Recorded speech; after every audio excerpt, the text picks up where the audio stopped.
All right, here we are hanging out with Lamar Simpson. Of course, you know him from our Simpson Wealth Planning Show. Today we're going to be talking about protecting our families, protecting our community, protecting ourselves.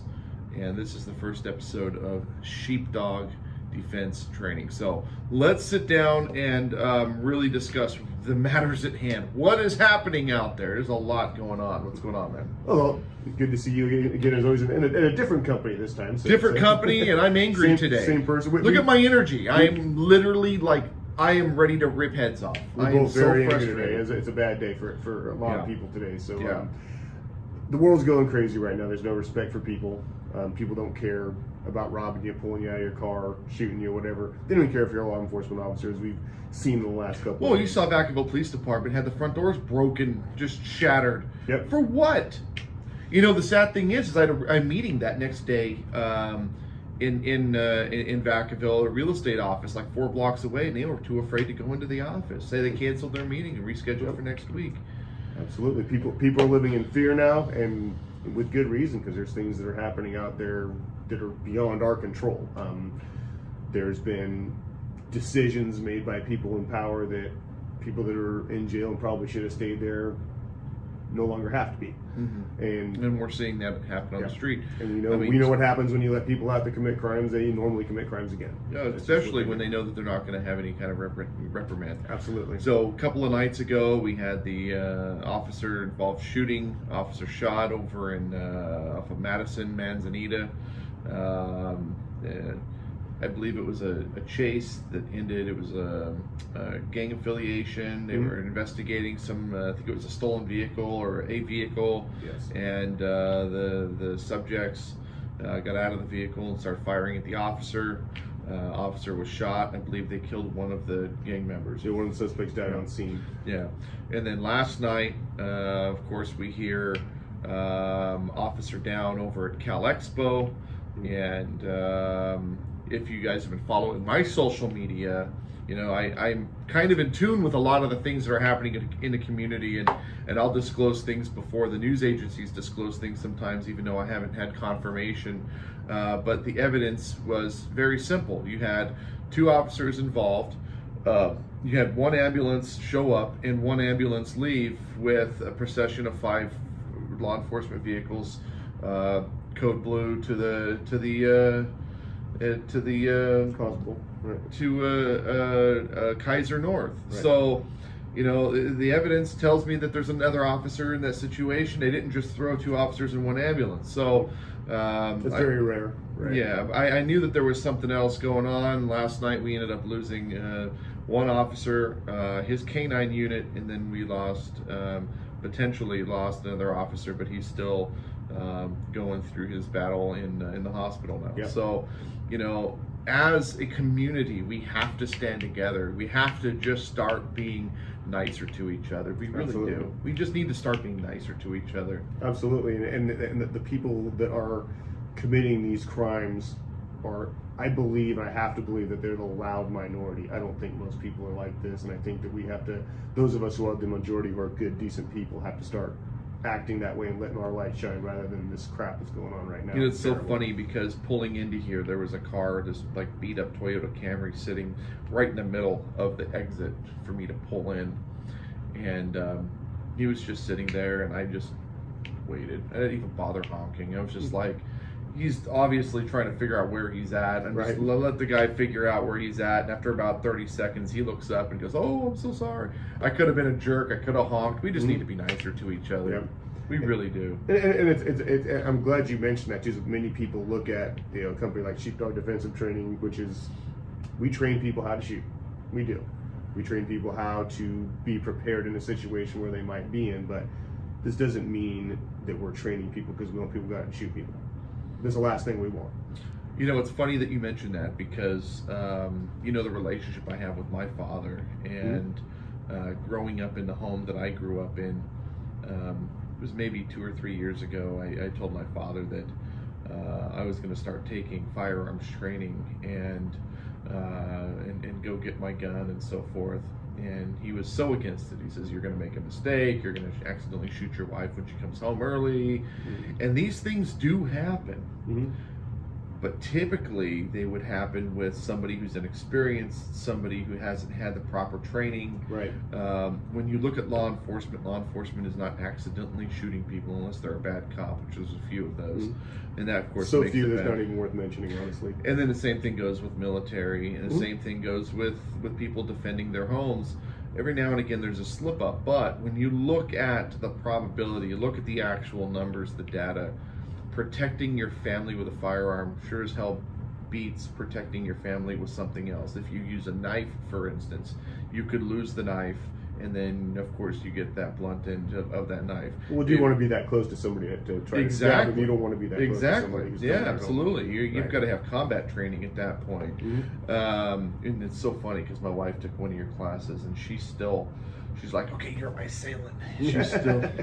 She's still enjoying what the stuff that you taught her, which is great. But women's class is a lot of great fun. I think people have a good laugh out of it, but it teaches some very practical stuff. People do tend to take advantage of women more often than they take advantage of a man. And to have them have those sort of tools in case someone does come up and grab them or tries to do something to them, it's very important. My wife is also, she takes martial arts like along with the rest of the family, so it gives us some peace of mind that my daughters and my wife, they can do something in case I'm not there. You guys are all kicking ass, dude. All black belts and everything. Well, it's very important. It's an important way of life for us, and it gives you peace of mind. When you drop off your kids at school and say, hey, you know what? Somebody comes up and gives them a hard time, they know what to do. We all suck Cobra Kai. Yeah. hopefully we don't have the full scale high school fight, right? I don't want any kids expelled for sure, but they're very important skills to have. The thing is that we have to realize that if these guys are willing to go shoot a police officer they're trained, they're skilled. Sometimes they're not going to win the fight, and unfortunately, like the last couple nights, that's happened. But again, they have no problems going after me and you. We're dealing with a different type of criminal today. We are. It's funny because I did a video maybe 3 or 4 months ago where I compared what we're going through today with the movie Demolition Man and all the similarities. True. And believe it or not, there's like over 30 similarities between our society today and the movie Demolition Man. It's really kind of shocking, actually. But we're dealing with a different type of criminal now, and we're dealing with a different type of law enforcement. When you and I grew up, our law enforcement were kind of like a Barney Fife. We had different types of cops. The cops had to leave they just left their cars running when they went into grocery stores. Nobody ever did anything. They rarely had computers in their cars. They didn't have the radios like we have today. They had the big, ugly, stupid one on their belt. Today they're all tactical. They're almost like our beat officer is almost like a SWAT team, essentially. It's a sign of the times. I mean, and if you look at the criminals or even the community of the past, there was nothing but respect for law enforcement. If you had a child brought home by a police officer and the police officer said, hey, your child was doing X, Y, Z, you were going to get your butt beat. You got your butt beat that night by your parents. And we were instilled that was a sign of, the officer was a sign of someone to respect. Correct. And you never got out of line. Now they get out of line, no one cares. No, and it was funny because, we've seen a couple of videos where the cop brings the 4-year-old home in handcuffs, not arresting him, but just to scare him enough to not do the whatever. Yeah, he went in, he stole a candy bar, whoop-de-doo. Okay, the cop comes out, puts the kid in handcuffs, bring the kid home, and the kid now knows, okay, never do that again. Yep. The kids today. Well, now the parent will sue you for that. Because there's no accountability, and this is why the world is becoming a more dangerous place. And one of the reasons I think we started this up was we wanted people to be able to defend themselves. I do, with my other company, some wealth planning. Many of my clients are female. They're nurses. They work for the state. They're women. They're out there coming home at night by themselves from late shifts. So there was that, and then the second part was when this whole thing started to hit. Everybody started buying guns. Now we have a whole bunch of fresh new people out there that just bought a gun and they don't know what the heck to do with it. Yeah, it's dangerous. It's like me and my motorcycle business. I had a lady just call me and she goes, I need to buy a helmet. I'm a new rider. Do you still have that $60 helmet? I'm not putting a $60 helmet on your head. I'm sorry. I'm not going to do it. I'm going to put a good helmet on your head because chances are you're going to bonk it. Yep. And you're going to make mistakes, and with the firearm, mistakes tend to be fairly final. So this is why we offer this training. This is why we have people come on in, take that course. A lot of it's just about safety. Hey, how do I treat this thing? How do I respect this thing? That's super important in the beginning. There's a couple things that happen that are good about people owning guns. Now all of a sudden you see that people in the past who had voted for anti-gun policy are figuring out the things they were voting for didn't exist. So I've had people in my class say, "Oh well, how about the fact that you can buy guns online?" You can't buy guns online. You can't buy guns online. You can buy a gun from somebody across the country, but it has to go to a registered guns. Well, not only that, you can't even buy a pellet gun online. Go on eBay and try to go buy yourself a pellet gun. You can't in the state of California. Right. You cannot. Not even if it has the little orange tip on it. Nope. You can't. Not even airsoft. Yep. So the misinformation is being passed around because it's a way of getting you to vote for things. Now you have a whole bunch of new people that are saying, "Hey, well, all this stuff doesn't seem to be true about gun owners. They're not these horrible people that go around hunting people in the streets." I know, and we've known for years, right? And now you hear I'm just going to say it. Now you hear the liberals talking about how the National Guard is downtown and they're walking around with AR-15s. I'm sorry, they're not AR-15s. No, they're not AR-15s. I'm really glad you bring up the AR-15. So that platform.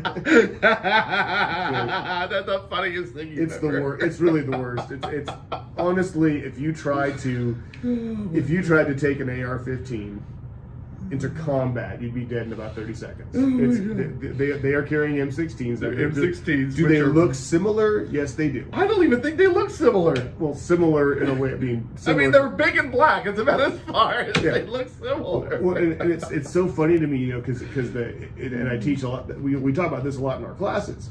So the AR-15 has the same head on the bullet, the same projectile as a .22. It shoots a .223 round. Everybody's after the AR-15.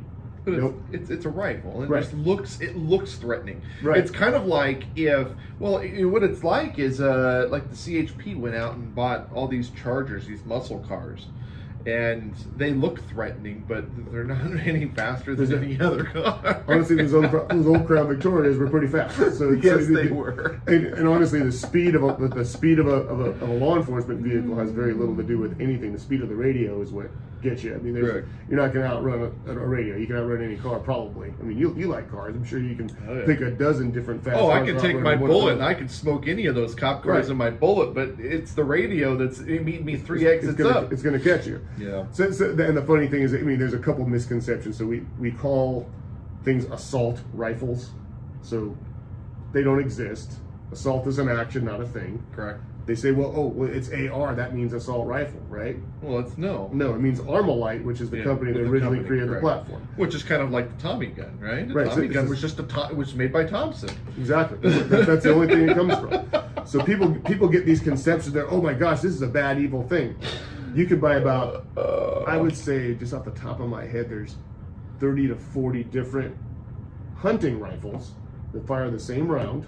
They're also semi-automatic. Okay, well, I got one for you. They'll do the same damage. What is the most? This is an interesting one. Here we go. I like trivia. I'm a trivia guy. So here's a trivia question. We should just put it up on the screen with a little thing at the bottom. What is the #1 weapon used in a murder? Pistol. No. The butter knife. Oh, I thought you were about firearms. The damn butter knife, the knife in your drawer. Your domestics, right? So if you were talking about firearms, most of these things they talk about mass shootings and things. Yeah, people don't carry in big rifles and shotguns to sneak into a place. They're kind of conspicuous. Correct.